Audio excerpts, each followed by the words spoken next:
18e journée de Liga, l'Atlético reçoit le Betis pour oublier sa défaite ici même il y a quelques jours face à Las Palmas en Copa del Rey. Défaite pas pour autant synonyme d'élimination, mais nombreux doutes qui accompagnent l'équipe de Diego Simeone dans la continuité d'une première partie de saison compliquée face à l'Atlético.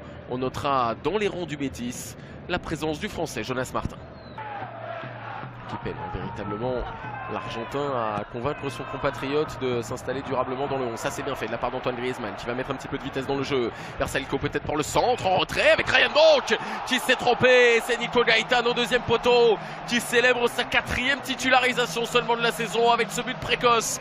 8 minutes seulement et l'Atlético prend les devants. 1-0. Felipe Luis peut s'appliquer sur son centre à destination de Griezmann qui était pas loin là encore de faire trembler les filets.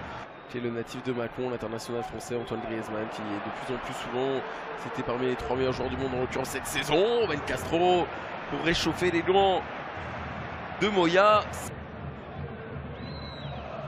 Piccini, ça arrive par brassonnage. Piccini qui peut rentrer dans la surface de réparation. Il y a une solution intéressante peut-être en remettant en retrait. Oh que c'était bien fait. Et Moya qui réussit à se coucher sur sa gauche.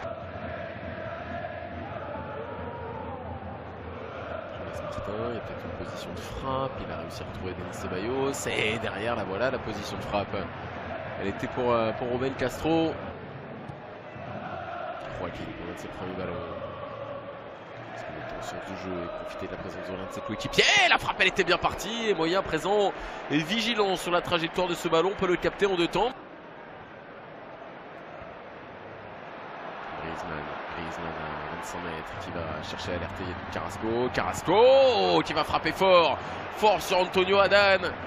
Et voilà le succès que l'Atlético attendait, le 10e cette saison en Liga, pour revenir se rapprocher un petit peu, mais surtout faire le trou avec Villarreal qui sera ce soir en déplacement compliqué sur la pelouse du Déport. Déception dans les rangs du Betis, il y avait sans doute mieux à accrocher aujourd'hui face au coéquipier d'Elo Lodin.